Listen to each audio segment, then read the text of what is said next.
He picked up his son's clip-on tie, straightened it once, and then walked straight into a wedding he never wanted to attend. Commander James Calloway, 12 years Navy, 2 tours overseas.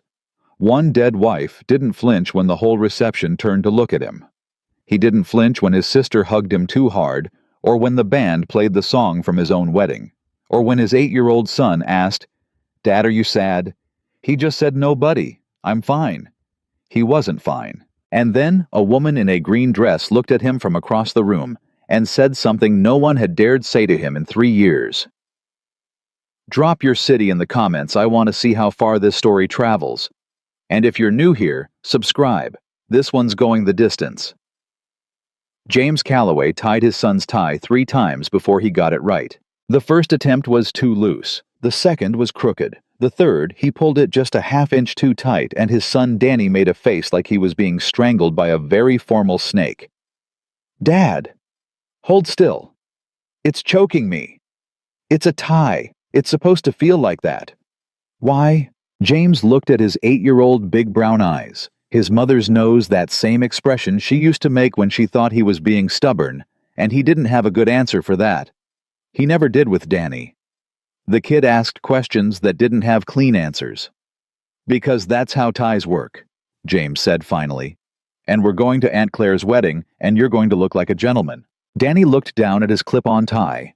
His small chest puffed under the button-down shirt James had ironed the night before. He considered this. Do gentlemen have to eat food they don't like? Yes. Even shrimp, especially shrimp. Danny groaned like this was the worst news he'd ever received. James almost smiled. Almost. He caught it before it got too far, the way a man catches a door before it swings all the way open.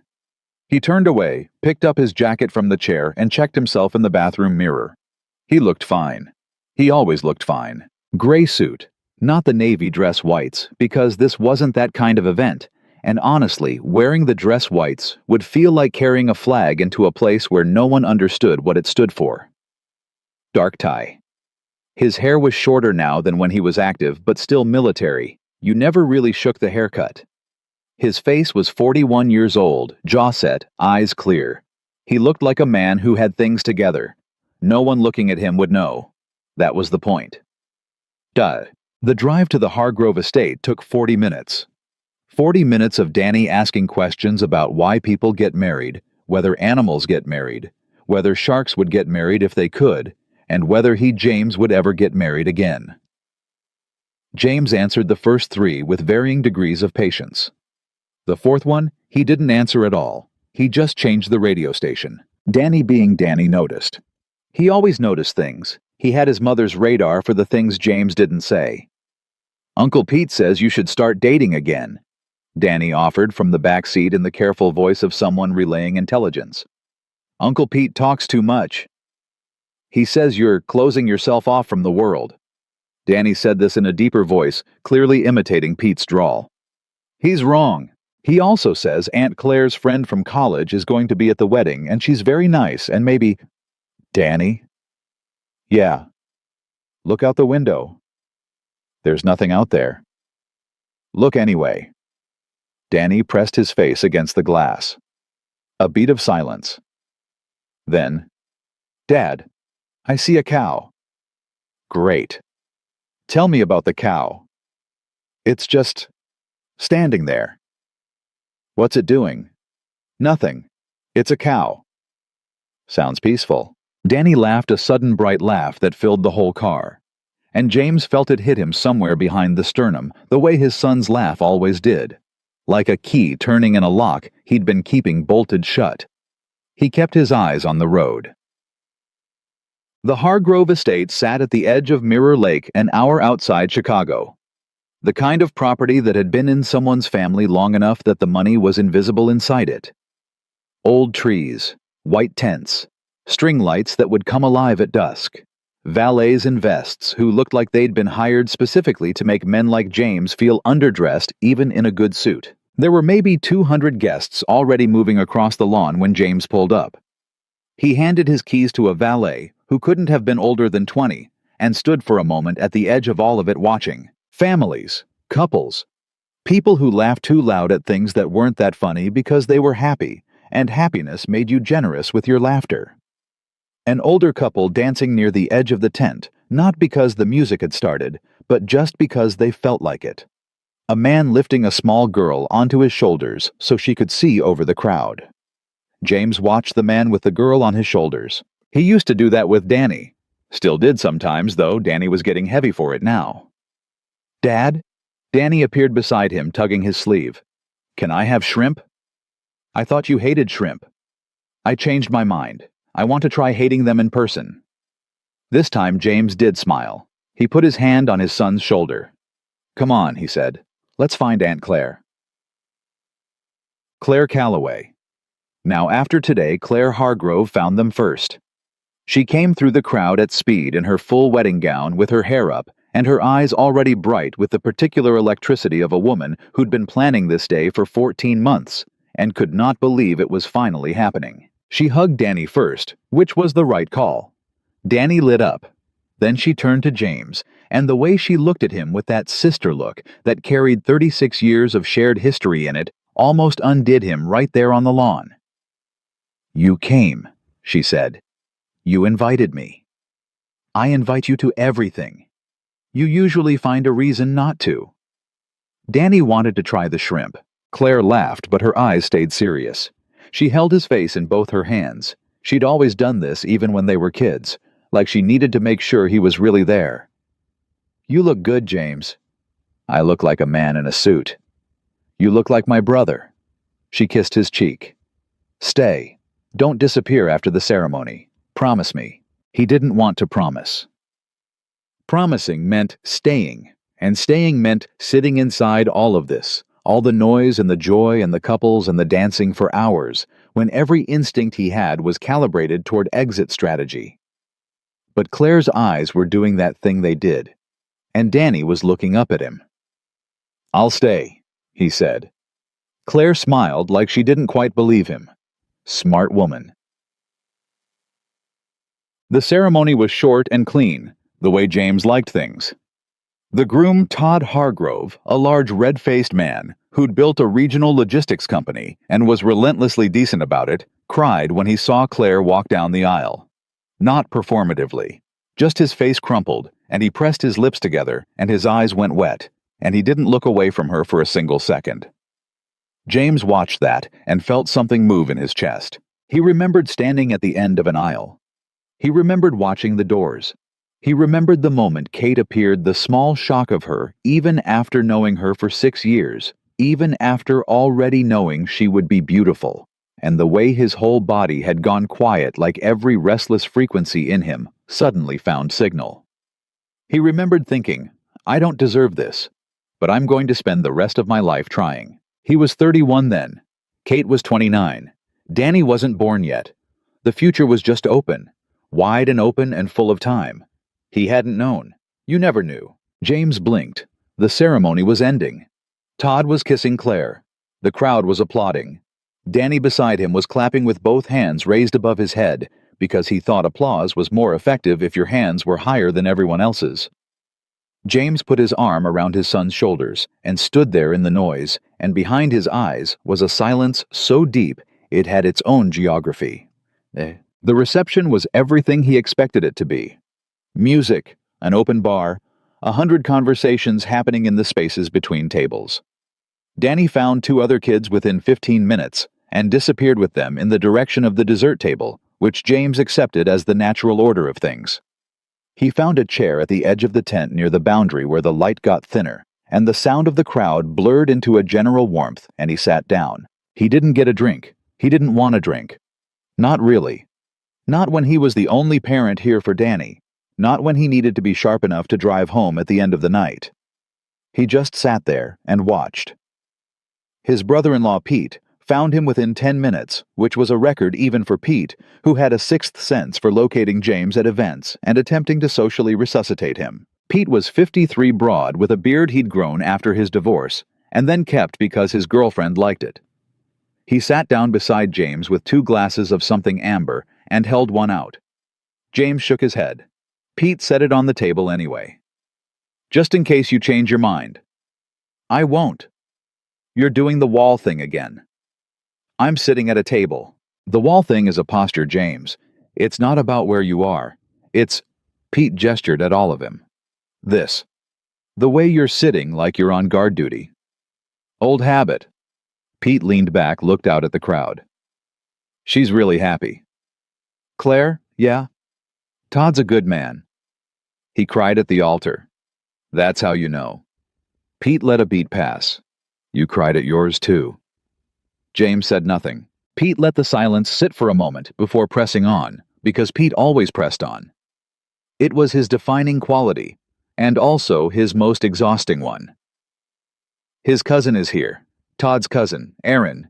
She's a landscape architect, just got out of a long relationship. She's... Pete. I'm just saying she's... Pete. James turned and looked at him. Not hard, not angry, just clear. The way he'd learned to be clear in 12 years of giving orders in conditions where ambiguity cost lives. I appreciate what you're trying to do. I know it comes from a good place, but I'm not here for that. Pete looked at him for a long moment. Then why are you here, James? James thought about it.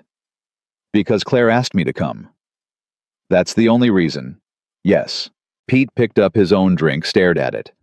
She'd want you to be happy, Kate. She'd want... I know what Kate would want. James said it quietly, and something in his voice must have landed differently than usual because Pete stopped. Just stopped. Nodded once. Looked away. They sat together for a while without talking, which was, James thought, the most useful Pete had been all day. Danny came back 3 times. Once for money for the photo booth. Once to show James a piece of cake the size of his head, which he ate in its entirety. Once to ask with great seriousness whether it was okay to slow dance if you didn't know how. James told him that not knowing how was the whole point, and Danny took this guidance at face value and disappeared again. The afternoon folded into evening. The string lights came on. The music shifted slower now, the band easing into the kind of songs that pulled couples to their feet and left single people very aware of their own hands. James had moved at some point from the chair at the reception to a standing position near the far edge of the tent, closer to the water, where the crowd thinned enough that he could breathe without pretending. The lake at this hour was the color of hammered pewter. A dock extended maybe 50 feet out. No one was using it. James stood with his back half-turned to the party watching the water, instead of the people counting the lights, reflecting on the surface, the way he used to count stars off the deck of a ship at 0200, when the night watch was quiet, and there was nothing to do but think. He was thinking about leaving. He'd promised Claire he'd stay, but he'd been here 4 hours and Danny was starting to run on dessert fumes, and every minute longer felt like something that cost him. He was calculating the exit fine Danny say goodbye to Claire, and Todd retrieved the car 40 minutes home. Danny asleep in the back seat by the time they hit the highway, when he heard a voice behind him. You've been standing here for 45 minutes. He turned around. The woman was about 10 feet away, holding a glass of champagne she hadn't touched in a green dress that wasn't trying to be noticed, but was succeeding anyway. She was somewhere in her late 30s, sharp, composed, with dark eyes that were looking at him not with curiosity exactly, but with the particular attention of someone who observes carefully before they speak. He hadn't noticed her before. He'd been watching the crowd and somehow missed her, which meant she was good at occupying space without demanding it. I'm sorry, James said. 45 minutes, she repeated. I've been at that table. She nodded toward a table a short distance away. And you've been standing here the whole time. Alone. Which is either very peaceful or very painful, and I can't tell which. He looked at her. You've been watching me for 45 minutes. I've been watching the whole room. You were part of the room. A pause. You're harder to ignore than you're trying to be. That was unexpected enough that James didn't have an immediate answer, which almost never happened.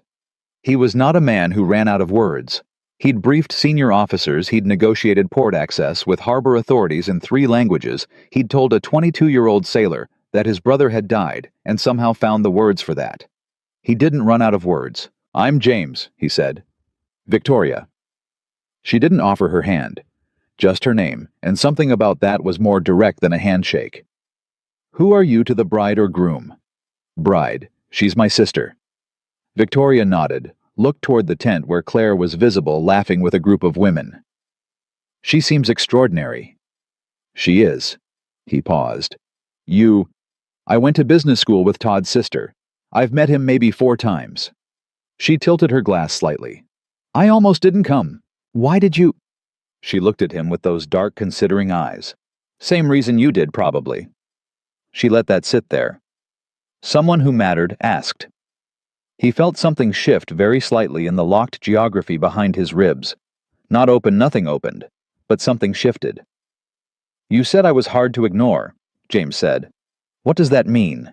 Victoria was quiet for a moment, not evasive, considering. It means you're doing something very specific, she said finally. You're at a wedding surrounded by people who are all trying to feel things, and you are working very, very hard not to feel anything at all. And that kind of effort. She looked at him steadily.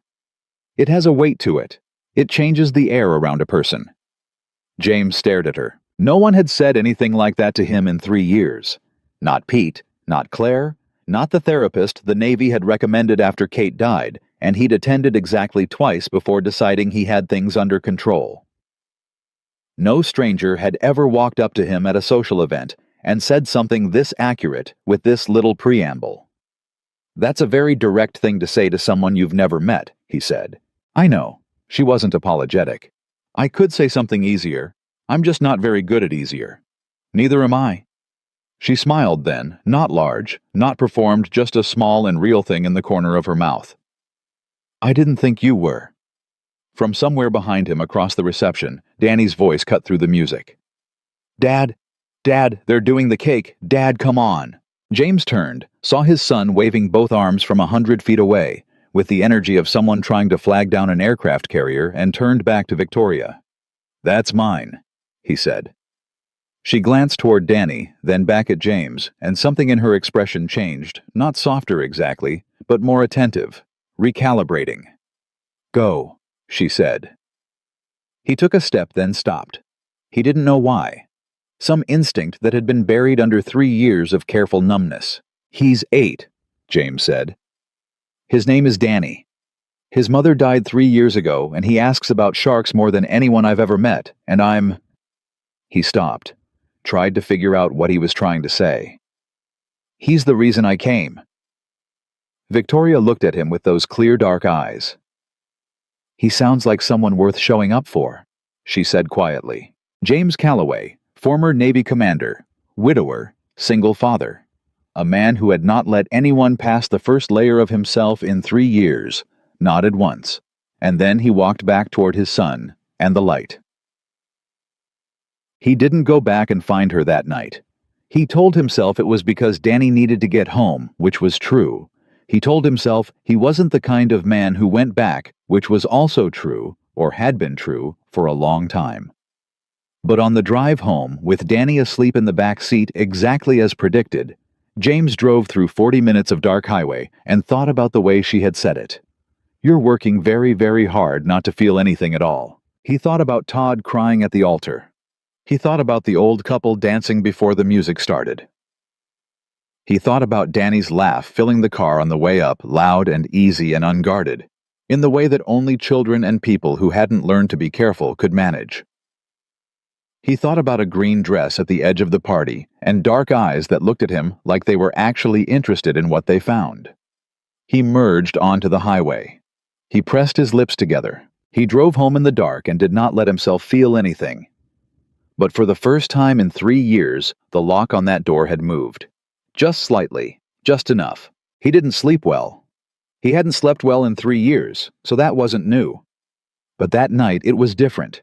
Not the usual hollow darkness where he lay staring at the ceiling, counting the things he hadn't done. The calls he hadn't returned, the school forms he'd forgotten to sign. That night, his mind kept returning to a specific moment, replaying it the way a tongue finds a loose tooth, not because it hurt exactly, but because something was different there, and the body needed to keep checking. You're working very, very hard not to feel anything at all. He got up at 5:14 a.m., which was when he always got up because the Navy had wired his internal clock in a way that 3 years of civilian life hadn't touched. He made coffee. He stood at the kitchen window while it brewed, looking out at the backyard, the yard he'd been meaning to fix up since they moved into this house 2 years ago, the one with the broken gate latch and the section of fence that leaned and the garden bed that Kate would have planted something in by now, but which James had left as bare earth because starting it felt like a decision he wasn't ready to make. He drank his coffee standing up. He did not think about green dresses. He thought about the fence latch. He was very focused on the fence latch. Danny came down at 7:15 in his pajamas and socks that didn't match, carrying the stuffed penguin he still slept with, but would deny owning if anyone outside the house mentioned it. He climbed onto the kitchen stool, propped his chin in both hands, and looked at his father with the directness that children have before they learn it makes adults uncomfortable. "You look tired," Danny said. "Good morning to you too. Did you sleep?" "Some. You always say some." Danny slid the penguin onto the counter and regarded it. "Miss Patterson says when you say some about sleep, it usually means no. Miss Patterson is your third-grade teacher. She's not a doctor. She says a lot of true things, though." James set a bowl of cereal in front of his son and sat down across from him. Danny ate with the systematic focus of a small person who considered breakfast a task to be completed, not a social occasion. James drank his second cup of coffee and thought about the fence. "Dad," Danny said between bites. "Yeah." "That lady last night, at the wedding." James went still. He kept his expression neutral. "Which lady?" Danny gave him a look that communicated clearly and efficiently that he was 8 and not stupid.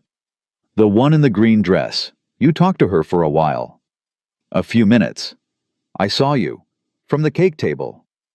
Danny pointed his spoon briefly at the middle distance, as if locating the memory. "You were doing the talking face." "I have a talking face." "You have different faces, Dad.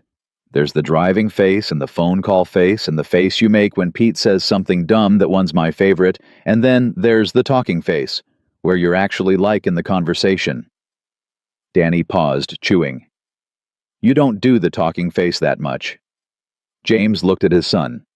The kid had Kate's instincts, full stop. The whole package. "She seemed interesting," James said finally.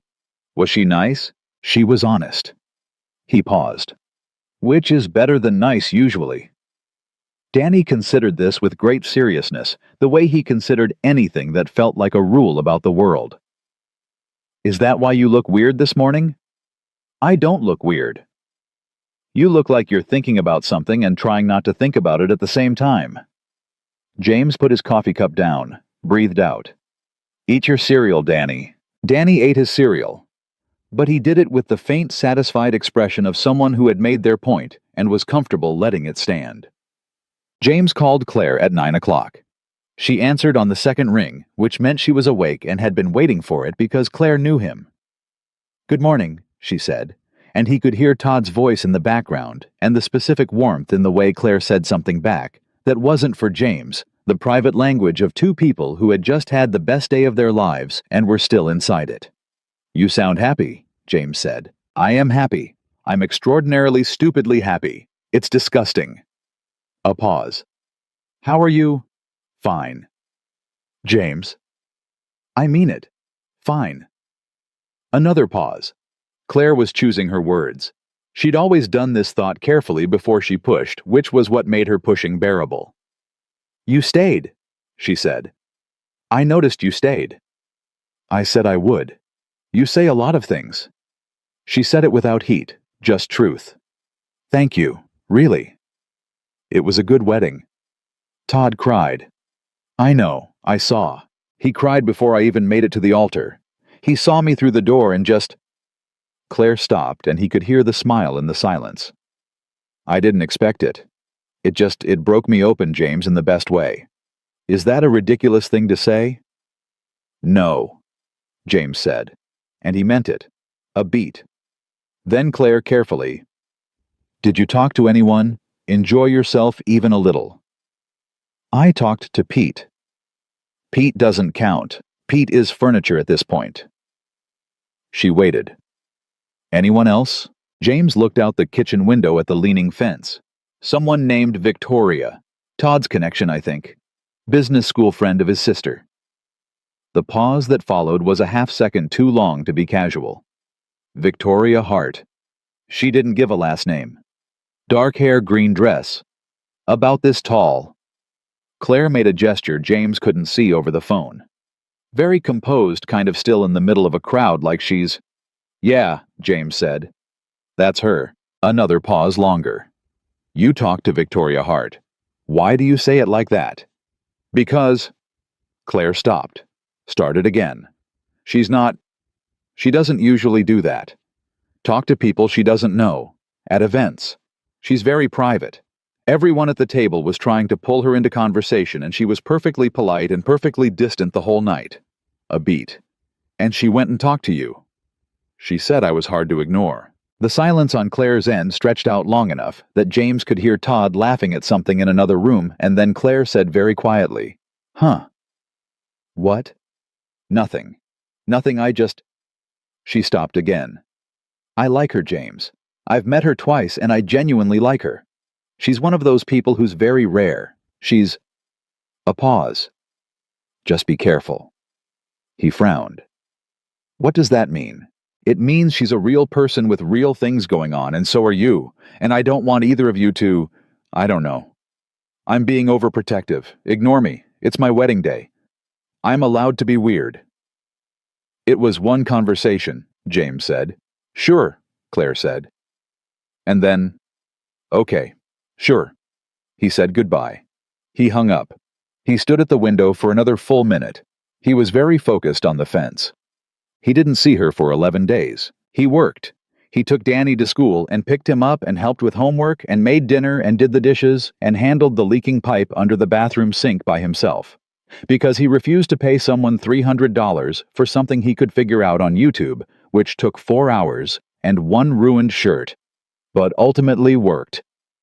He returned calls from his business partner Leon about the mixed-use development project on the north side that had stalled for 6 weeks waiting on a zoning decision. He went to the hardware store and bought the parts for the fence latch and fixed it on a Saturday morning while Danny sat on the back steps and narrated his progress like a sports commentator. He did not look up Victoria Hart. He thought about it twice and decided against it both times because looking someone up based on a single conversation at a wedding was something a certain kind of man did, and James was not that kind of man, or had not been. He wasn't entirely sure anymore what kind of man he was, which was its own problem. He lived his life. Tight, organized, deliberate. It was a Tuesday morning, 11 days after the wedding, when he walked into the coffee shop on Meridian Street that he'd been going to for 2 years because it was 3 blocks from his office and opened at 6 and didn't play music until after 7. He ordered his usual. He moved to wait at the end of the counter, and then he heard a voice say behind him, "You take it black." He turned around. She was there, no green dress this time, just a dark jacket and a white shirt, and the same quality of composure, the same way of standing in space, like she'd decided where she was and was comfortable with the decision. Her hair was down. She was holding her phone in one hand and looking at him with those steady dark eyes, and there was no surprise in her expression, which either meant she was very controlled or she'd already processed the coincidence before he'd turned around. "You were watching," James said. Observational habit. She glanced at the counter. "You ordered before you even looked at the menu. You already knew what you wanted. Black coffee. No hesitation." A small lift at the corner of her mouth. Military? Was it that obvious? The way you scanned the room when you walked in. Exit points first, then the counter, then the other customers. It's a specific order. She stepped up as the barista called her name, collected a black coffee of her own, and turned back to him. "Navy, I'd guess. Marines order differently." He stared at her. "How do Marines order? Like they're daring the barista to get it wrong." She held up her cup slightly. 11 days. "What? Since the wedding. 11 days. She said it the way someone states a fact, not an accusation. "I wasn't sure if you'd gone back to find me. After the cake." "I didn't." "I know." She held his gaze. "Why not?" James looked at her, at the directness of the question, at the complete absence of game in the way she asked it. No angle. No performance. Just the question. Because I'm not, I don't do that, he said. I don't go back. For anyone, not in a long time. She nodded slowly like she was filing this information carefully. The little boy. Danny. He seemed like a great kid. He is. Something eased in James's voice without him meaning it to. He informed me this morning that penguins are the only birds that can't fly, but also don't seem to mind, and that this makes them either very wise or very unbothered, and he hasn't decided which yet. Victoria looked at him for a moment. Then she laughed, a real one, unguarded, not the polished version of a laugh that people in positions of authority sometimes produced as social currency. This was genuine. It changed her whole face. That's a good theory, she said. He has a lot of them. She looked down at her coffee, then back up. I have a 9 o'clock, but... She paused, and something passed across her face that might have been calculation, or might have been something more like resolve. Could we sit 20 minutes? I have 20 minutes. James thought about Leon waiting at the office. He thought about the zoning report he needed to review before the afternoon call. He thought about all the reasonable things he had to do and the clean, manageable shape of the day he'd planned. Yeah, he said. I can do 20. They sat at a corner table, the kind with 2 chairs angled toward each other rather than across, which felt like an accident of furniture arrangement, but made the conversation feel more like conversation and less like an interview. She had both hands around her coffee cup. He had one hand on the table and one in his lap.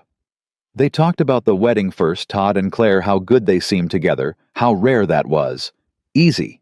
Warm-up material. Then Victoria said, "What do you do architecturally? What kind of work?" He looked at her. "How did you know I was an architect?" "Claire mentioned it. We ended up talking for a bit after you left." She met his eyes steadily. "I hope that doesn't feel like research." "Does it matter if it does?" She considered. "Probably not. I looked you up. Your firm. Callaway Dean Design. Mixed use and adaptive reuse mostly. You've done good work." "You looked up my firm." "I research people I find interesting. It's a business habit I haven't managed to separate from the rest of my life." No apology. No softening. Just the statement. "Is that a problem?" James looked at her for a long moment. He thought about the 11 days. He thought about standing at the window looking at the fence. He thought about what Claire had said. She doesn't usually do that, talk to people she doesn't know, and the specific way his sister had said it. "No," he said. "It's not a problem." Victoria nodded, took a sip of her coffee, set it down. "I run a development company, Hart Capital Ventures. We're mid-size, not the biggest in the room, but we own what we choose carefully." A pause. "What I'm interested in is adaptive reuse, taking spaces that have been written off and finding what they can become." "I know the work," James said. "I've followed a few of the projects. The warehouse conversion on the west side, the Delmar building." She looked at him with something that might have been surprise quickly contained. "You know that project?" "It was referenced in an urban planning seminar I attended last year. Whoever designed the interior structural decisions. That was in-house," she said. "And controversial. Half my team thought we were overcorrecting on the open floor retention. The other half thought we didn't go far enough." Who was right? The building was right. She said it simply. The building knew what it wanted to be. You just had to stop imposing your idea on it and start listening. James set his cup down. He was looking at her the way he looked at structural plans when something clicked into alignment. "That's how you approach it. You listen to the building." "I know how it sounds." "It sounds like what I do." He paused. "Or what I used to do before I spent 3 years doing work that was..." He stopped. "Safe," she offered. He looked at her. "Yeah, safe." She didn't rush in to fill the space he'd left. She waited, and the patience of it had a quality he recognized. It was the patience of someone who'd learned the hard way that the thing worth hearing doesn't come out until the space is clear. "My wife died 3 years ago," James said. He said it the way he always said it when it had to be said straight, no setup, because there was no good way to build to it, and trying felt dishonest. "Aneurysm. She was 37. No warning. There in the morning, gone in the afternoon." Victoria's hands stilled on her coffee cup. After that, I took everything I used to do. The ambitious work, the projects that scared me a little, the ones with real risk, and I just... He made a small gesture. Put them down. Took on work I could control. Work that couldn't surprise me. That makes sense, she said quietly.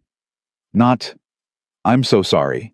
Not that must have been so hard. Not the usual phrases that were kind and accurate, and somehow still landed sideways. Just that makes sense. Like she was following the logic of him. Does it? He said. When you lose something catastrophically. Victoria said, the rational response is to reduce your exposure to catastrophe. Narrow your range. Control what you can control. She looked at her coffee. I understand that response. Personally. A pause. My fiancé died 6 years ago. Heart condition no one knew about. He was 34. She said it with the same directness he'd used, clean, no preamble, because she'd also learned that there was no good way around it, and trying made it worse. We were 8 weeks from the wedding. James looked at her. So yes, she said. Personally. The coffee shop moved around them. The sound of the espresso machine. Someone's phone call. The door opening and closing as the morning crowd moved through. Neither of them was inside any of it. They were in their own separate quiet, sitting across from each other in it. What did you do? James asked. After. I worked. She said it without irony, just statement. I built things. I took everything I would have put into a life, and I put it into the company, which was very effective professionally. A beat. Less so in other ways. Yeah. I got very good at rooms full of people, she said, at being impressive and unreachable at the same time. There's a skill to it, staying close enough that no one notices you're gone. She paused. I noticed you doing it at the wedding. That's why I went over. Because you recognized it. Because I was doing it too, and then you were there doing it, and I thought... She stopped. A rare thing he was beginning to understand, Victoria Hart stopping mid-sentence. I thought it would be a shame if we both stood at the edge of that beautiful, terrible party and didn't at least say something true to each other. James was quiet for a moment. Then he said, I almost left before the reception. I know. I watched you calculate it, and you still came over. I figured I had about a 3-minute window. A slight smile. You move fast when you've decided. Former Navy. I know. He looked at her, at the steadiness of her, the way she met everything directly, the way she said hard things without making them heavier than they needed to be. He thought about what Claire had said. She's one of those people who's very rare. The barista called something from across the counter. Victoria glanced at her watch, then back at him. 9 o'clock, she said. Yeah. She stood, picked up her coffee and her jacket. Paused. Looked at him with those dark, clear eyes. I have a project I'm working through. A building on the south side, old industrial mid-century. The bones are extraordinary, but it's been sitting empty for 9 years, and everyone I've talked to wants to flatten it. She paused. I don't want to flatten it. James felt something move in him. Not a feeling exactly, more like the first movement of a thing that had been still for a long time. What kind of building? Come see it, she said. If you want. No obligation. I'm walking through it Friday afternoon. She tilted her head, the small, precise movement of someone making a decision. You can tell me what you think the building wants to be. She said it back to him, exactly what the building wants to be, and something in the way she did it wasn't a test. It was an invitation. He thought about the zoning report. He thought about Leon. He thought about the safe, controllable shape of his week. Friday, he said. 2 o'clock. Where? She told him. He knew the street south of the Loop, the part of the city that the development money hadn't reached yet. All cracked sidewalks and loading doors and buildings with stories that nobody was telling anymore. She left. He watched her go, the same composed way of moving he'd noticed at the wedding, purposeful without urgency. She pushed through the door and was gone into the morning. James sat alone at the corner table for another few minutes. He didn't look at his phone. He didn't think about the zoning report. He thought about a building that had been sitting empty for 9 years and what it might be trying to become. He thought about the way Victoria Hart had said, "I think it would be a shame if we both stood at the edge of that beautiful, terrible party and didn't at least say something true." He thought about the lock that had moved just slightly, just barely on the drive home, 11 days ago. He picked up his coffee and drank the last of it. He was going to be late to the office. For the first time in a long time, he was okay with that. Leon called on Thursday afternoon while James was reviewing structural load calculations at his desk, and the first thing he said was, "You're going somewhere tomorrow at 2, and you didn't put it on the shared calendar." James looked up from his drawings. "How do you know that?" "Because you cleared your Friday afternoon, and you never clear Friday afternoon. Friday afternoon is when you do the billing review that you hate and reschedule every week but still do." A pause. "So either you finally snapped and you're going fishing or something happened." Leon Dean had been James's business partner for 6 years, his friend for 8, and his most reliable source of accurate personal feedback since Pete's divorce, had made Pete unreliable on account of excessive projecting. Leon was 55, bald by choice, and had the particular gift of being almost completely impossible to lie to. Not because he was aggressive about truth, but because he simply assumed you'd tell him and waited with great patience until you did. "I'm looking at a building," James said. "Whose building?" "Victoria Hart. Hart Capital Ventures." The silence on Leon's end lasted exactly long enough for James to know that Leon also knew who Victoria Hart was. "The adaptive reuse woman," Leon said finally. "Yeah." "The Delmar building, the warehouse conversion on the west side." "You know her work." "I know her work," Leon said. "I've been trying to get a meeting with her firm for 2 years. They don't take unsolicited pitches." A pause. "How did you meet her?" "Claire's wedding." Another silence. Longer this time. "James?" "It's a building walkthrough. She wants a second opinion on a Southside industrial property." "I know what you're describing. I'm asking a different question." James set down his pencil. "Leon, I'm just saying, Victoria Hart doesn't ask for second opinions. Not from people she doesn't know." A careful beat. "She must think you're worth something." "She thinks the building is worth something. She wants someone who agrees with her before she has to fight her board about it." "Maybe," Leon said. "Or maybe she just wanted to see you again." He said it without weight, without implication, just stated it the way he stated most things, like it was a reasonable fact, and he was curious what James would do with it. "You've had that look this week. The thinking look, not the design thinking look, the other one. The one where you're in your own head about something that isn't a building." James said nothing. "Take photos," Leon said. "If the bones are good, I want to know." He hung up without waiting for a response, which was a Leon specialty. James sat at his desk for a while after looking at the load calculations without seeing them. He was aware that he'd cleared Friday afternoon 3 days ago, when he'd gotten back to the office after the coffee shop, before he'd made a conscious decision about whether he was going, and without telling anyone, which meant some part of him had decided before he did. He wasn't sure how he felt about that. He went back to the calculations. He felt the familiar architecture of the work, clean, precise load-bearing, and understood, without putting it in those terms, that he'd been living inside that precision for 3 years, because it was the one space where nothing could surprise him. On the drive home, Danny asked him why he was quiet. "Thinking," James said, "about the building." James glanced in the rearview mirror. "How did you know about a building?" "I didn't," Danny said, looking out the window. "But now I do."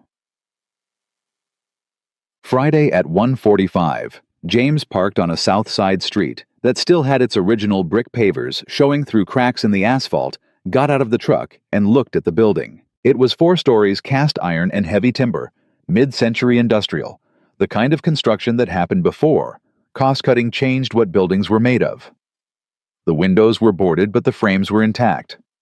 The facade had 20 years of grime on it, but underneath that, if you knew how to look, you could see the lines of a building that had been built to last and had kept that promise, even after everyone stopped asking it to. It had been a textile manufacturing plant from the look of it. The loading dock on the side was original. The iron columns visible through the ground floor windows were genuine, not decorative load-bearing, all the way to the roof.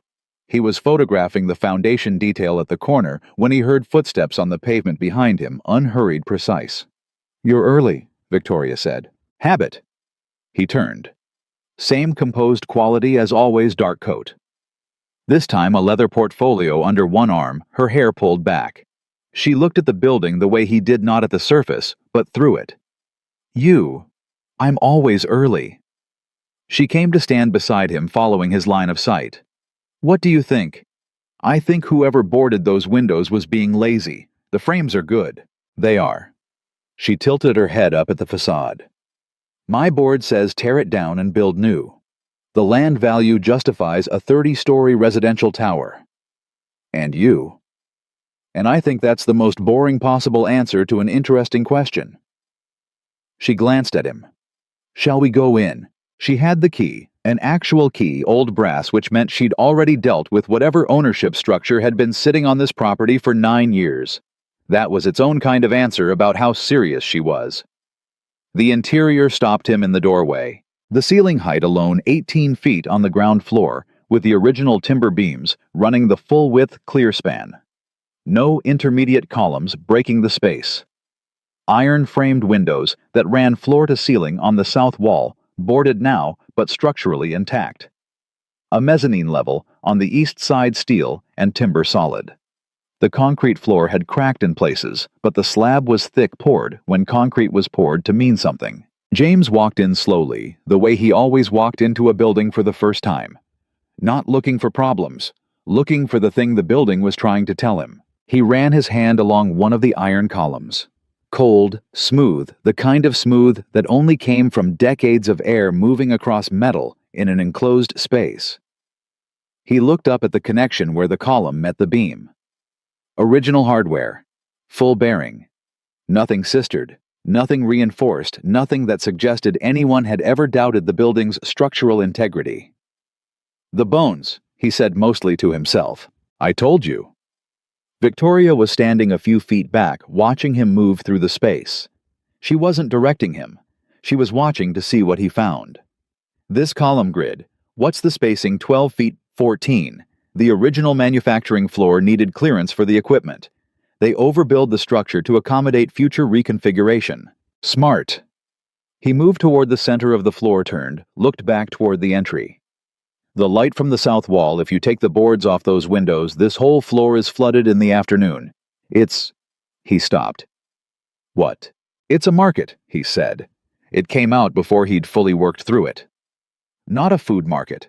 An artisan market, workshop spaces, maker studios on the upper floors, a permanent market hall on the ground floor. The mezzanine becomes..." He crossed to the east side, looked up at the mezzanine. "The mezzanine is a gallery level. You look down into the market from above." Victoria was quiet. He turned around. She was looking at him with an expression he hadn't seen from her before. Something had moved in her face, in the controlled, composed surface of it. She looked like someone who had been carrying something alone for a while, and had just unexpectedly found someone else holding part of the weight. "That's what I see," she said. Her voice was careful. "Exactly that. I've been trying to articulate it to my team for 2 months, and what comes out always sounds wrong, and you walked in here and said it in 4 minutes. "The building said it," James said. "I just listened." She finished the sentence without any quality of performance in it. "Yes." They were both quiet for a moment inside the building that remembered what it was for, and was waiting to find out what it could become. "Your board won't like it," James said. "Market halls don't pencil out the way residential towers do. The yield per square foot. I know the numbers." She walked across the floor toward the south wall, laid one hand flat against the boards covering the lower section of a window frame. "I've been in this business for 11 years. I know what the numbers say. I also know what happens when you optimize purely for the numbers." She turned to look at him. "You get things that are profitable and hollow. You get spaces that no one remembers existed 6 years after you build them. You get..." She stopped herself. "Safe work," James said. She looked at him. "Yes." The word sat between them with more weight than the building around them, because they both understood it wasn't just about buildings. It had never just been about buildings. From the moment she'd first said that makes sense about a man who'd put down the work that scared him and picked up work he could control. James turned back to the space. He needed something to do with his hands, so he took out his phone and started photographing the column connections, the mezzanine structure, the slab thickness, where it was exposed at a crack in the floor. Victoria watched him work without interrupting. That was rare. He was beginning to understand. Most people filled silence. She understood the value of letting a person think. After 20 minutes, he put his phone away. I want to see the upper floors. Third floor has some water intrusion at the north corner. Roof drain backed up at some point. The timber in that corner needs assessment. How bad? Come see. The third floor was where it got complicated. Not structurally, the water damage was real, but limited a 12-foot section of the north corner where a roof drain had failed and let water sit against the timber for a season or two. Bad, but not catastrophic. Repairable. The rest of the floor was the same clean bones as below.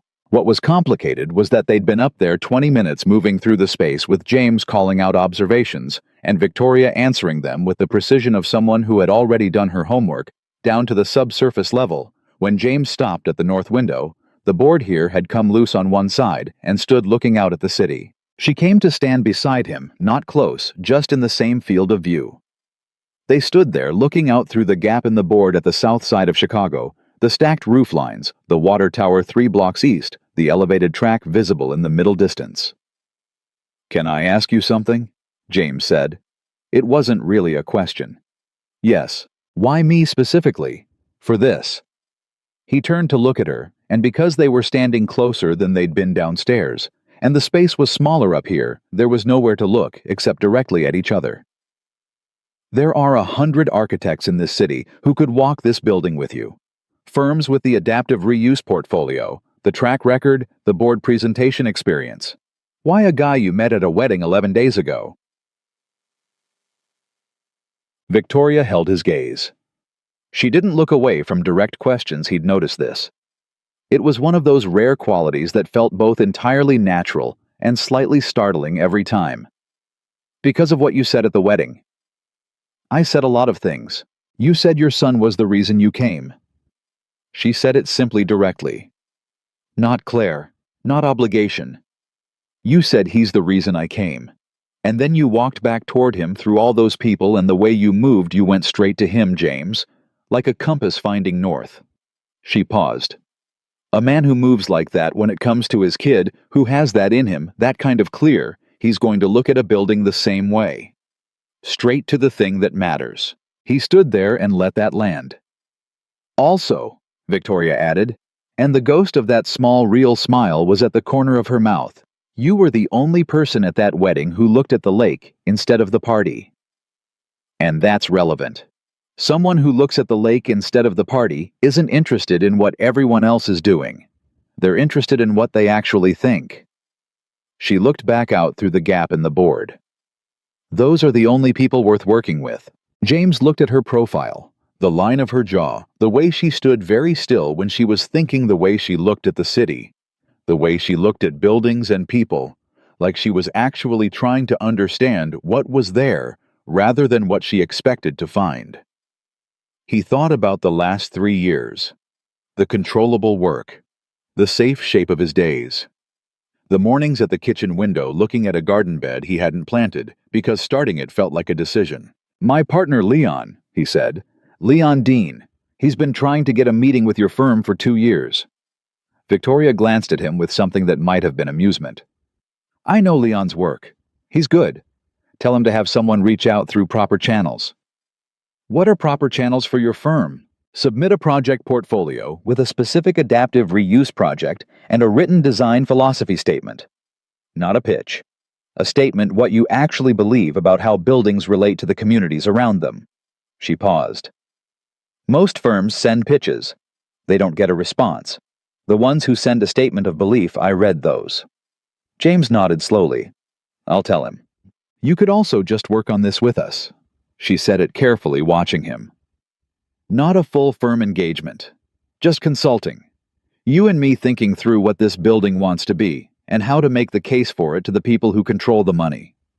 She paused. No commitment beyond that. If it goes nowhere, it goes nowhere. He looked at her. You're asking me to join your fight with your board. I'm asking you to help me build the argument. Yes.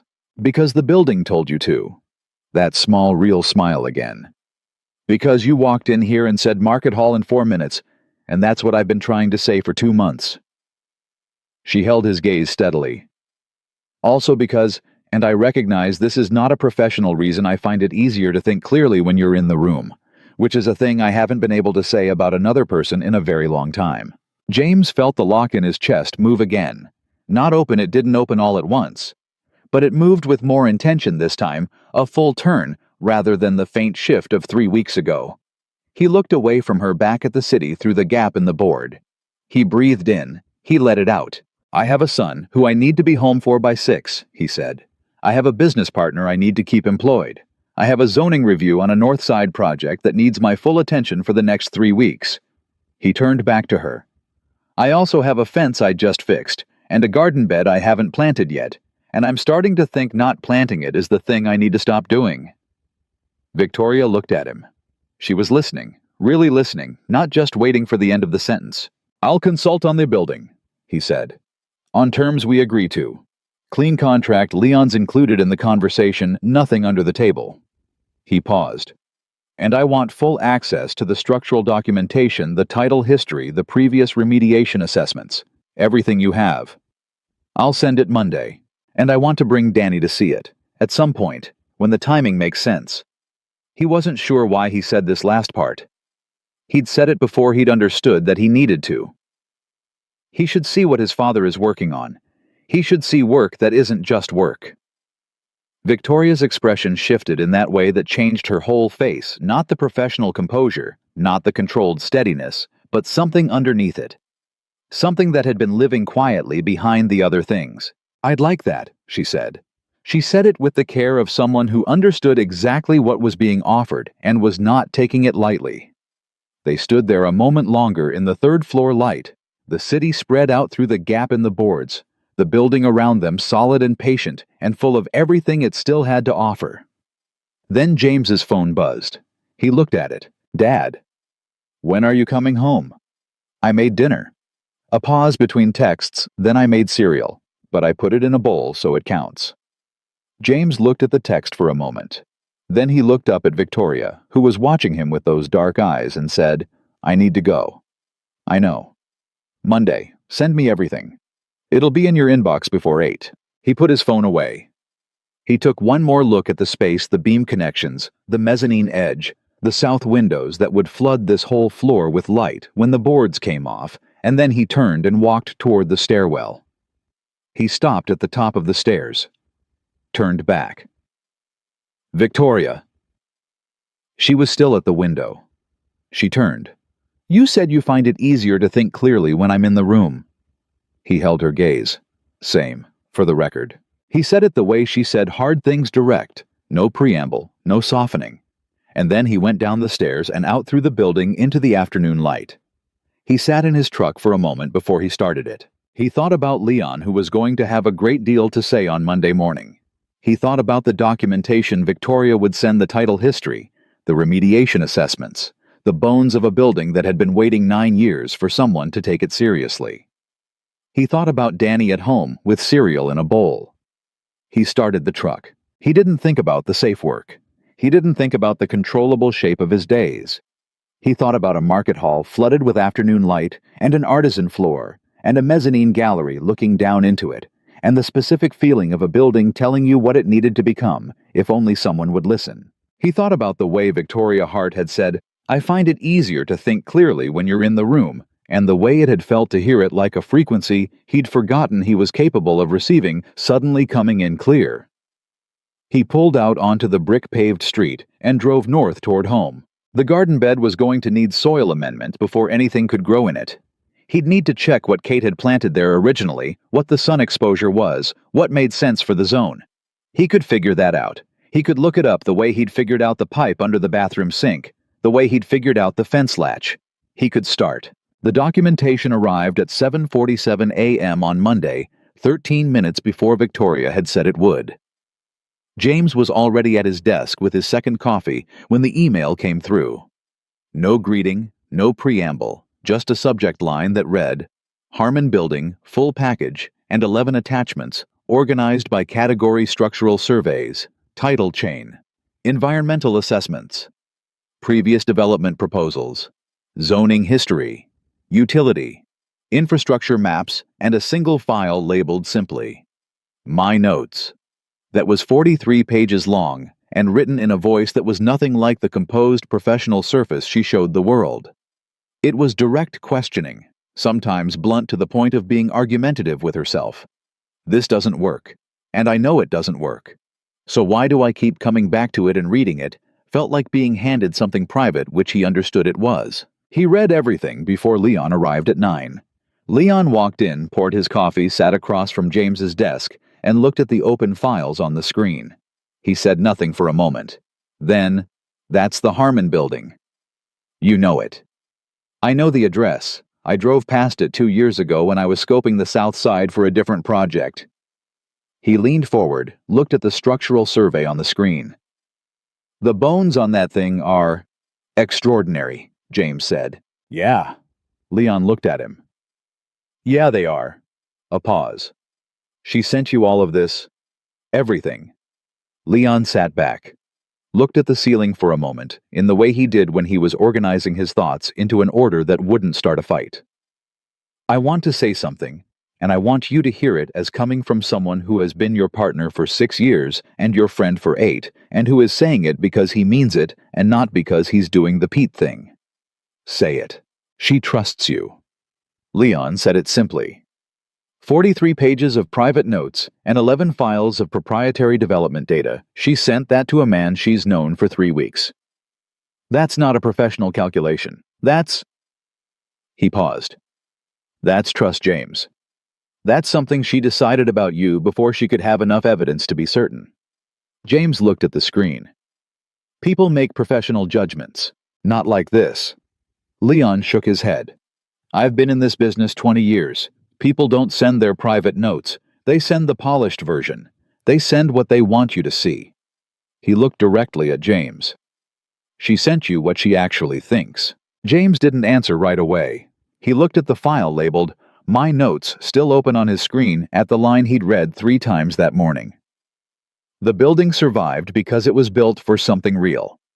I want to know if we're still capable of building for something real. Or if that's just a thing we tell ourselves. We're consulting, James said finally.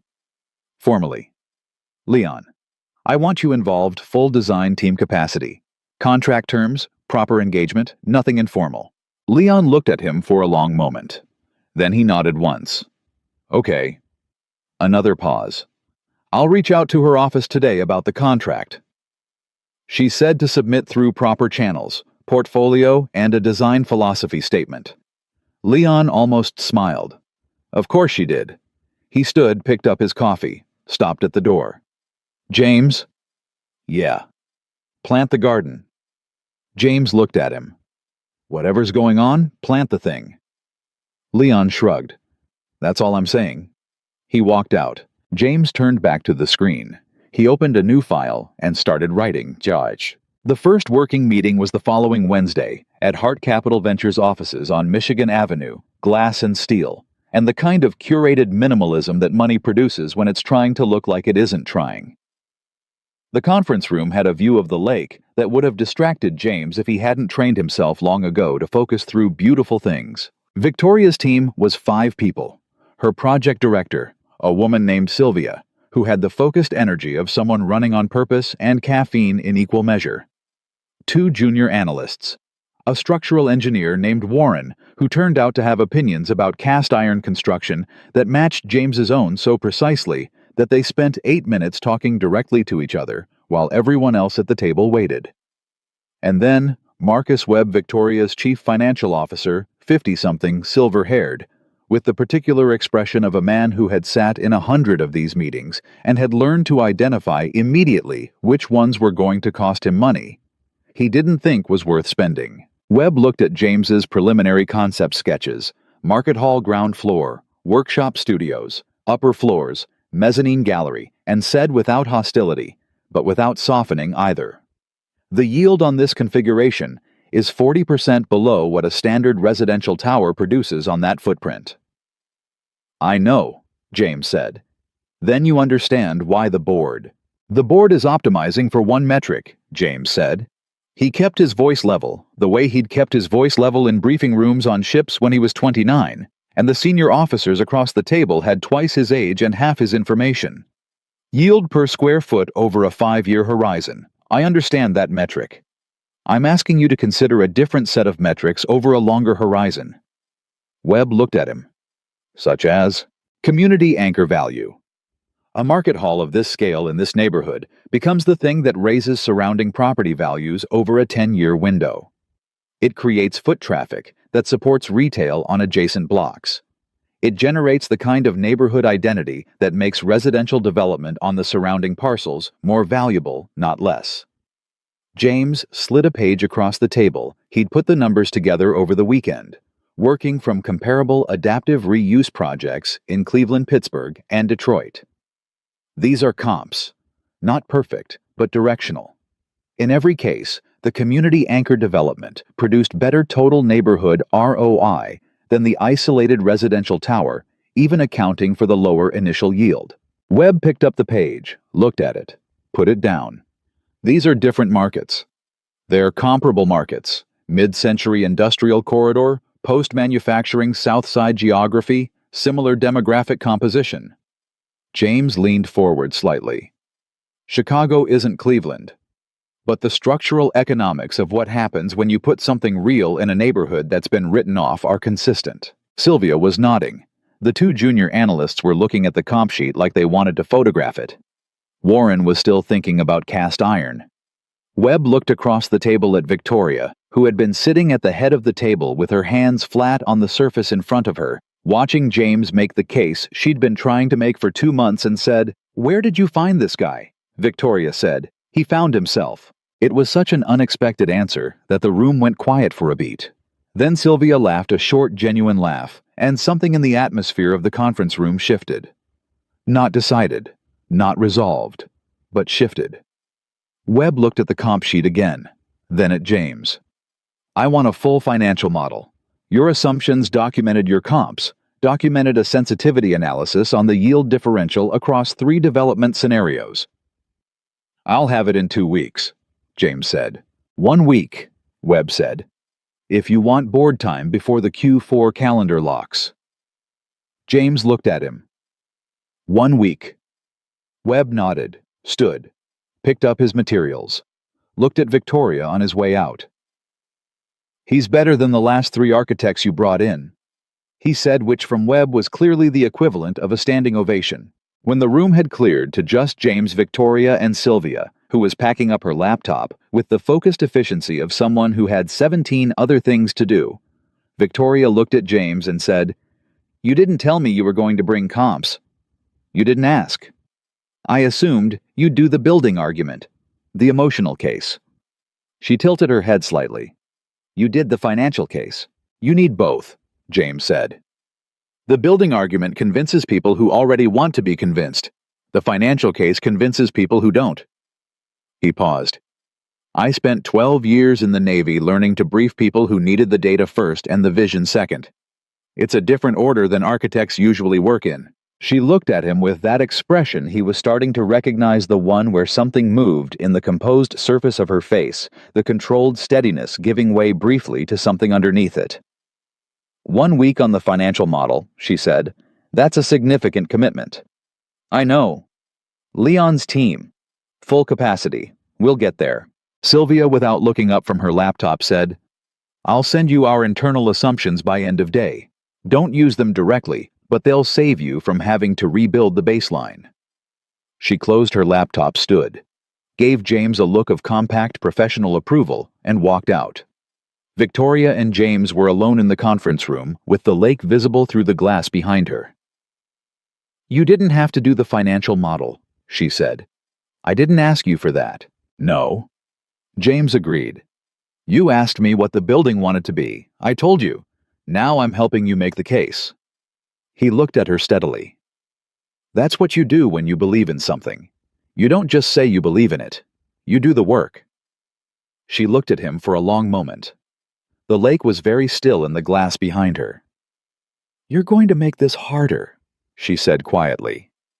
He frowned. The board presentation. No. She held his gaze. This. She didn't gesture at anything specific, which meant she was gesturing at everything. All of it. He understood what she meant. He understood it the way you understand something that you've known for a while was coming, but hadn't let yourself name. He didn't rush at it or back away from it.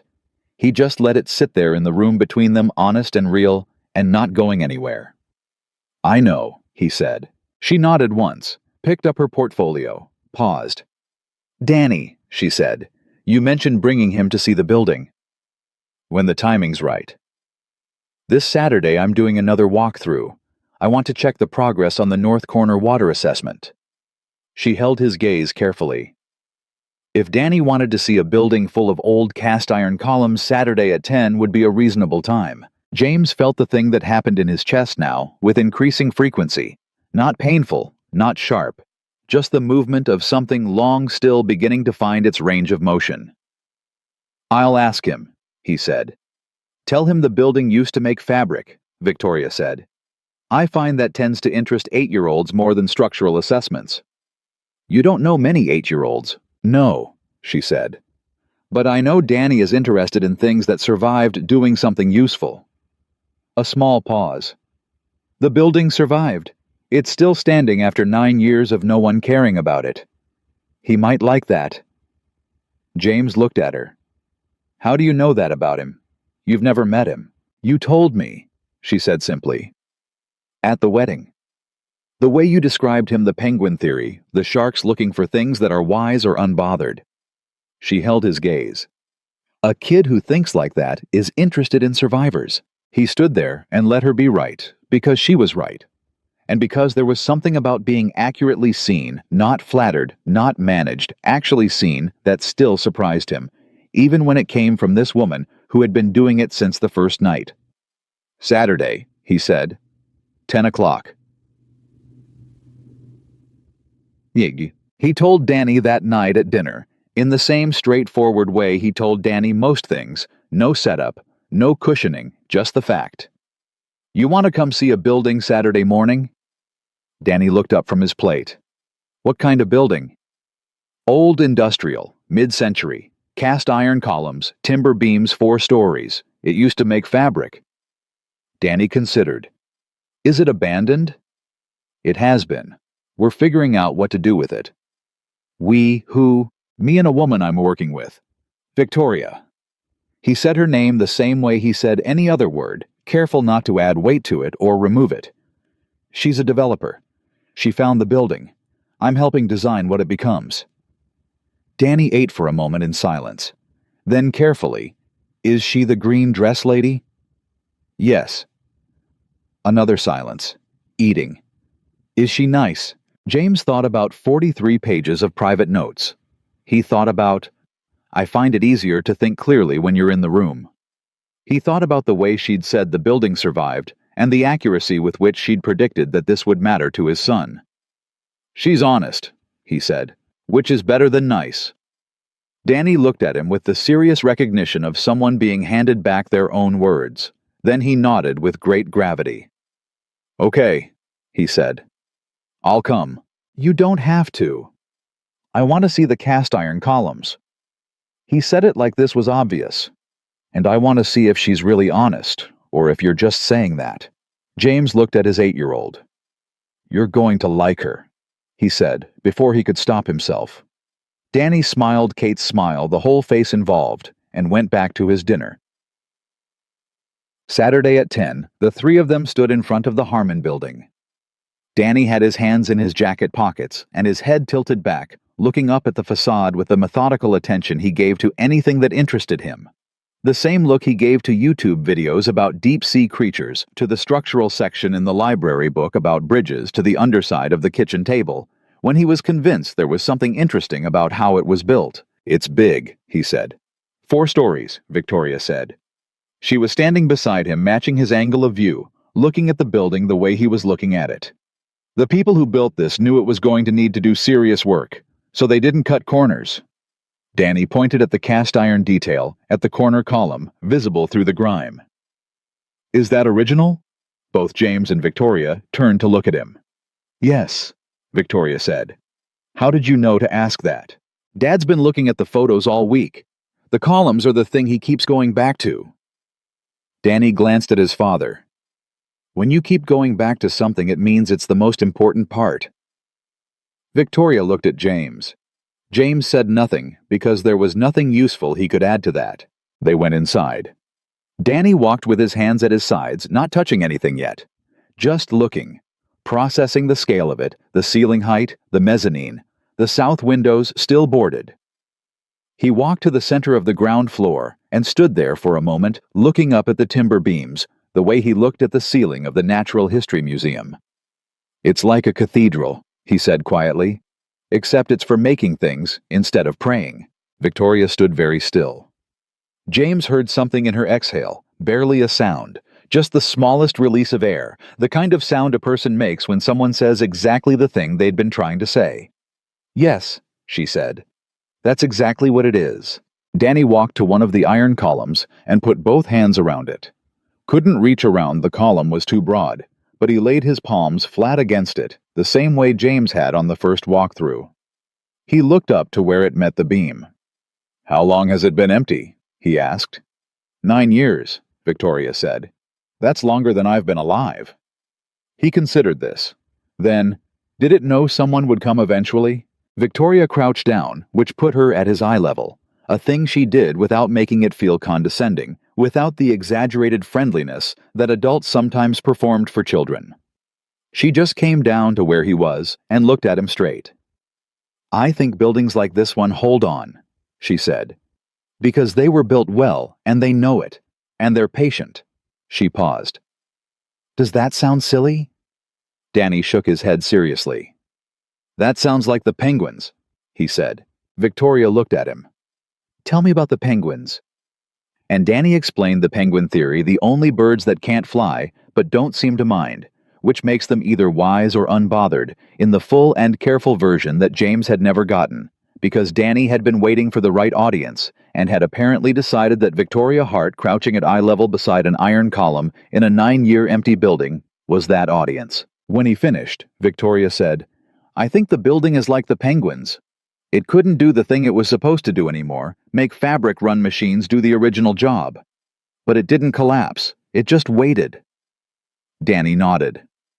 "Wise or unbothered," he said. "Both, maybe," Victoria said. She stood back up. Danny went off toward the mezzanine stairs. James had told him he could go up with supervision, and Victoria had confirmed the stairs were sound. James watched his son climb carefully, one hand on the rail, looking at everything. Then he looked at Victoria. She was watching Danny climb the stairs with an expression that she hadn't composed, hadn't arranged, just the pure, unguarded version of her face, and what was on it was something that had been behind the stillness and the precision and the 43 pages of private notes about a building that deserved better. Something she'd been keeping carefully back. "He's extraordinary," she said. Her voice was quiet, meant only for James. "I know," James said. "He's been like that since he was 4. Kate used to say he came into the world already thinking." He paused. "She would have—" He stopped. Victoria looked at him. She didn't finish the sentence for him. She just waited in the particular patient way of hers that wasn't passive. It was active. It was present. It was the most complete form of listening he'd encountered in a person since Kate herself. "She would have liked you," he said. He hadn't planned to say it, but it was true, and true things had a way of coming out of him in this woman's presence, the same way the building had come out of him in 4 minutes on the first walkthrough. Kate. She had good radar for people who were real. She didn't have much patience for anything else. Victoria looked at him steadily. Her eyes were bright, and he understood she was holding something carefully, the way you hold something you don't want to break. "I'm glad she knew you," Victoria said. And I'm glad he has you." From above them, Danny called down from the mezzanine. "Dad, Dad, you can see the whole floor from up here. You can see everything." James looked up. His son was at the mezzanine railing looking down at them both, small, certain, happy in the specific way he was happy when something matched the idea he'd had of it. James raised his hand. "I see you, buddy." "Come up," Danny called. "Victoria, come up. You have to see it from here." James looked at Victoria.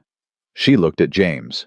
She was smiling, the real one, the full one, not the corner of the mouth version, but the one that changed her whole face and had been living quietly behind everything else.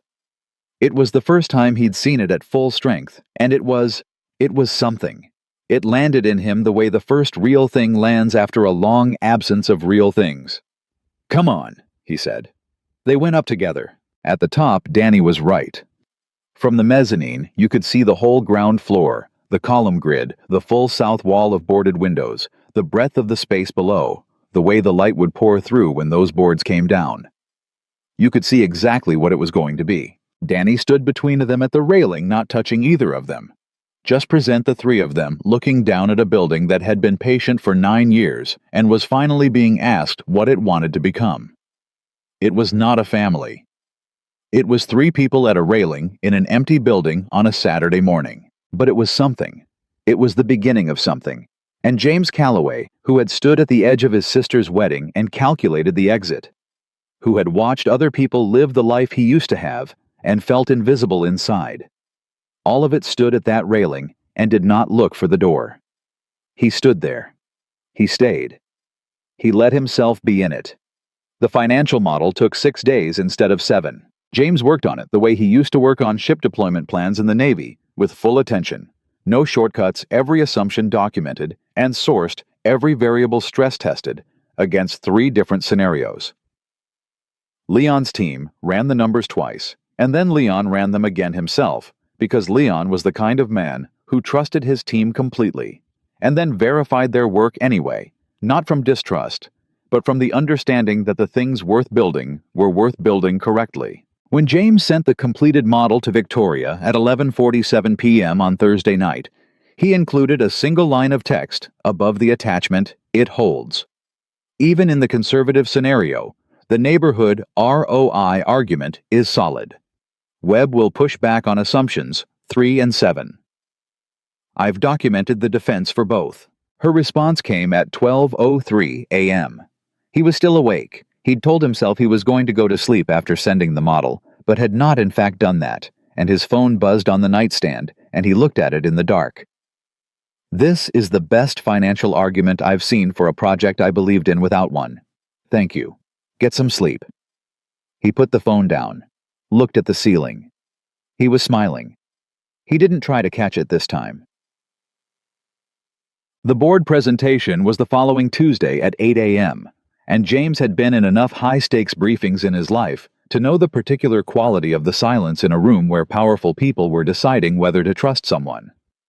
It was a specific silence, not empty, loaded, the kind that had texture and weight, and that a person either learned to stand inside of without flinching or spent their whole career trying to avoid. James had learned to stand inside it at 26 in a briefing room on a naval base outside San Diego, presenting a logistics plan to a room full of officers who'd all been in service longer than he'd been alive.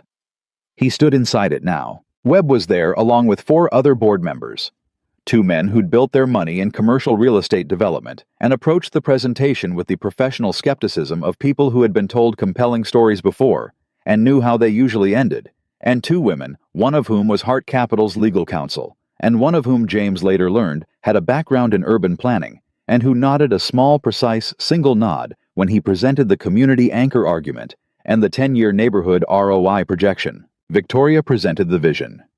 James presented the economics. Warren, the structural engineer, presented the technical feasibility assessment.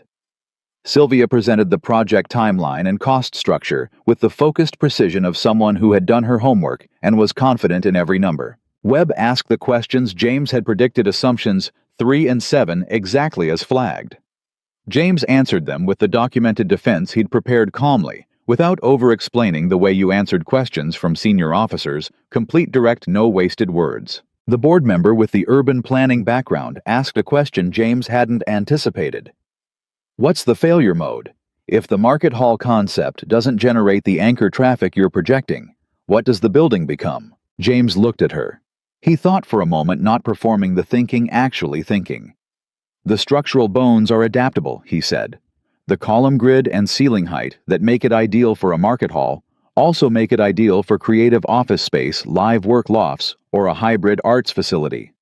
We're not locked into a single use. The building is flexible because it was built flexible the original manufacturers planned for reconfiguration. That's the asset we're protecting. He paused. The failure mode of this project is a building that becomes something different than we planned. The failure mode of the alternative demolition and a standard residential tower is that we've lost something we can never get back. The room was quiet. The urban planning board member looked at her notes. Then she looked at Victoria. Then she looked back at James. I want to see the structural documentation, she said. It's in the appendix, James said. Tab 4. She opened her folder to tab 4. 40 minutes later, the board voted.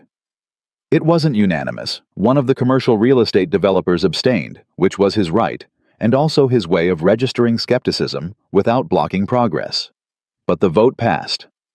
The Harmon Building project was approved for development.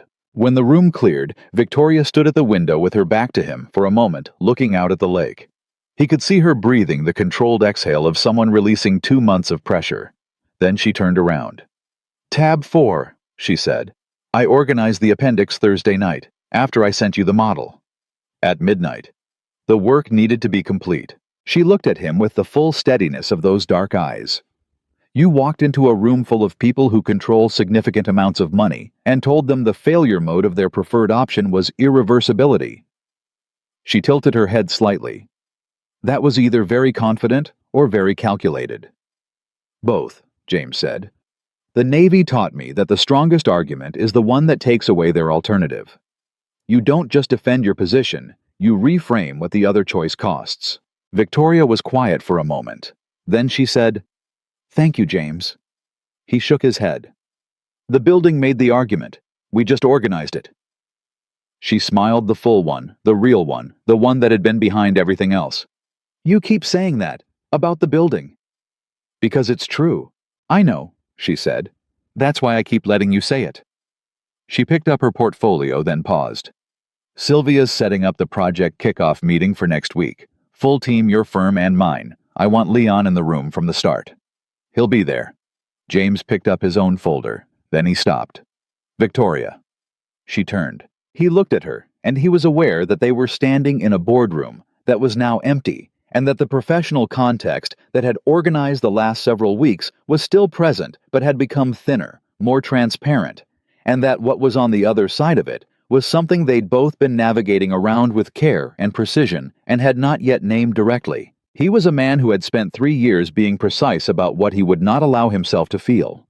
He was also a man who had learned in 12 years of the Navy that there was a moment in any consequential situation where continuing to wait was not the same as being careful. It was just waiting. After the kickoff, he said, I want to take you to dinner. Not a meeting, not a walkthrough, dinner. He held her gaze steadily. If you want that. She looked at him for a long moment.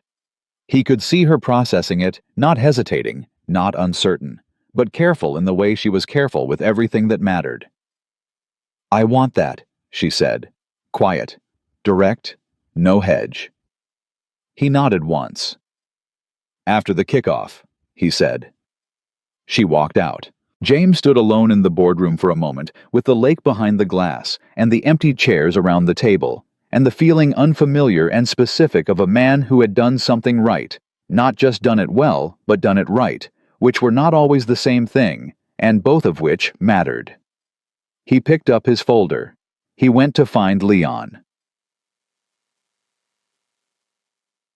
Leon, when told about the board approval, shook both fists in the air in the elevator on the way down, which was extremely out of character, and which James pretended not to see because Leon had a reputation to maintain, and James respected that. By the time the elevator doors opened, Leon was composed again. Jacket, straight expression, professional. "Full design team," Leon said as they crossed the lobby. "Full team," James confirmed. "I want Marcus on structural. He and Warren already speak the same language. I heard them at the meeting." "Done." "And I want—" Leon stopped walking, turned, looked at James with the careful attention of a man who had been watching his friend for 6 years and knew every variation of his face. "You're different," Leon said. "We won the board vote. Not that." Leon shook his head slowly. "You've been different for a few weeks, since—" He didn't finish the sentence. He didn't need to. "The fence," he said instead. "I fixed the fence. You fixed the fence. And—" James looked at him. "I'm going to plant the garden." Leon looked back at him for a long moment. A man who had been waiting with great patience to hear something like that. He nodded once, the way a person nods when the thing they hoped would happen has happened, and they want to acknowledge it without making it fragile by talking about it too much. "Good," Leon said. And then they walked out into the afternoon. He planted the garden on a Saturday in October, 3 weeks after the board vote. He'd spent 2 evenings reading about what grew well in Zone 5, what would come back the following spring, what Kate had originally intended for that bed. He'd found a note in her handwriting in the back of a gardening book on the shelf. A list of plants with small diagrams of where they'd go, which told him she'd planned it carefully, which was so entirely like her that reading it had stopped him for a full minute in the kitchen. He ordered what she'd listed. He added 2 things of his own. Danny helped. He was not a skilled gardener. He handled the trowel with the enthusiasm of someone who had no technique but abundant commitment, and he got dirt on his jacket within 4 minutes and didn't seem to notice. He asked questions continuously. Why did some plants go in front and some in back? What was the difference between annuals and perennials? Why did plants need to go in the ground before winter, if winter was going to kill them anyway? James answered the last one straight. "They're not going in to survive the winter," he said. "They're going in so they're ready when spring comes. The work happens underground while it's cold. You can't see it, but it's happening. And then when it's warm again, they come up." Danny thought about this, hands in the dirt. "Like how you've been different lately," he said. James looked at his son. "What?" "You've been different, since the wedding, like something was happening that I couldn't see." Danny looked up at him with his mother's eyes and his mother's radar. "Like the plants." James sat back on his heels in the dirt. He thought about standing at the edge of a reception, with his back to a party counting lights on the lake. He thought about a green dress and dark eyes, and a woman who'd said, "I think it would be a shame if we didn't say something true." He thought about a coffee shop at 6 a.m. and a building with 14-foot column spacing and 43 pages of private notes and a board vote, and the specific quality of a room when a woman he was beginning to love said, "I want that," with complete and unperformed honesty. He thought about the fence latch. He thought about the garden bed Kate had planned and never gotten to plant. He thought about Danny at the mezzanine railing calling down, "Come up. You have to see it from here." "Yeah," James said quietly. "Like the plants." Danny nodded, satisfied, and went back to the trowel with full commitment and zero technique. They finished the garden in 2 hours. Danny went inside to wash up trailing dirt through the kitchen with spectacular efficiency. James stayed outside a moment looking at the bed, the turned soil, the planted things that wouldn't show themselves until spring, the work that was done even though you couldn't see it yet. He thought about Kate. He let himself think about her without the usual management of it, without the careful containment, the controlled distance. He thought about her handwriting in the gardening book. He thought about her planning this exact bed with her diagrams and her careful lists, the way she planned everything she cared about.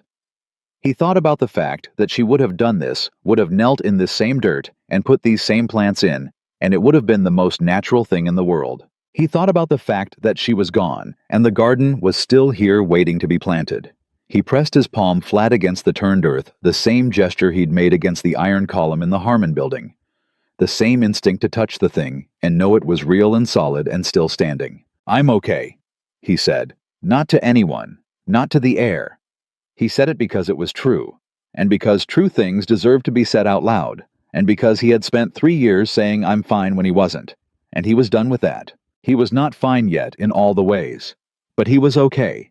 He was actually genuinely okay, and that was something he hadn't been able to say honestly since a Tuesday afternoon 3 years ago when his phone had rung and the number was the hospital, and the world had reorganized itself permanently around an absence. He was okay. He was working on something real. His son was inside the house tracking dirt through the kitchen and asking questions that didn't have clean answers. And there was a woman who looked at him like she was actually interested in what she found. And there was a building in the south side of Chicago that had been patient for 9 years and was finally being asked what it wanted to become. He was okay. He stood up. He went inside.